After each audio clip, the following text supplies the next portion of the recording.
The gentleman is now recognized for 5 minutes. And I appreciate that. Mr. Chairman, I often come to the floor and I often preface my remarks when I have an amendment saying that I come to the floor tonight with a common sense amendment.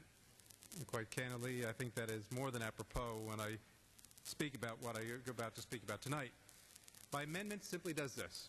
It seeks to increase the funds for state veterans' homes.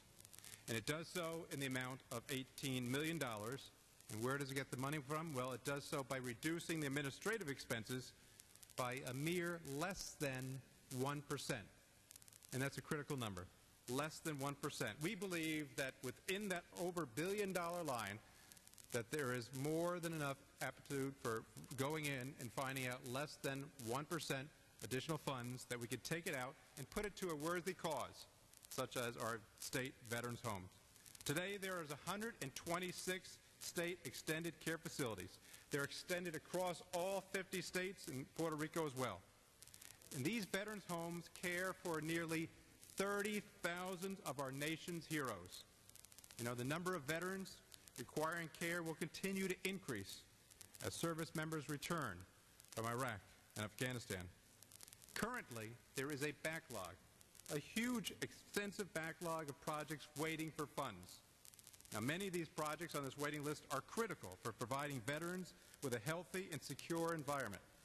In fact, of almost 200 projects waiting for federal funds, nearly half of them are classified as Priority 1. I believe it is our duty to see that these facilities are able to provide the highest quality of care for the lives of those who have made the sacrifices for our nation. After all, these are, you can't really just call these things institutions anymore. These really are the homes where our veterans will spend out the days of their lives. The staff of these homes work hard to honor our veterans and ensure that their last years are spent in comfort.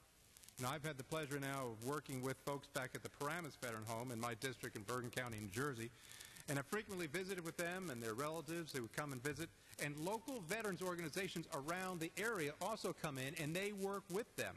These service organizations have worked hard to raise matching funds for these types of essential projects at these facilities, and likewise they do across the nation, and I'm sure in each of your districts as well. I would also like to make one other point, and that is in the Senate bill, the Senate Milcon VA Appropriations bill, they designate $1.779 billion for general operation expenses, while the House version designates $1.801 billion. So we appropriate a little bit more than the Senate does. So that 1% cut from the appropriation line for the general operating expense would still leave more money in the final version of the bill than the Senate version currently has.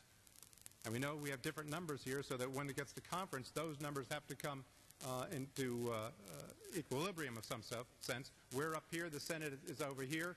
This will bring us closer to that equilibrium.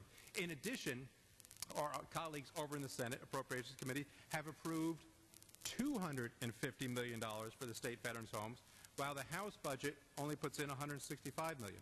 So my amendment would simply reduce this discrepancy by increasing the funding for state veterans' homes by $18 million. In other words, we're in the House at 165, the Senate is at 250. We're just trying to bring the House up number a little bit closer to where the Senate is, which it probably will happen once it gets into conference committee, because those numbers have to work together. So I'm just suggesting that a tiny cut, a tiny less than 1% cut in the administrative operations will allow us to provide our country's heroes with a better quality of life. And I think that's what we owe all of them. I hope that we can find a way to work together across the aisle to honor our vets and make sure that they receive the excellent care in all their facilities. And with that, I reserve the time. I yield back. The gentleman yields. Chair recognizes the gentleman from Texas. Mr. Chairman, I rise in opposition to this amendment.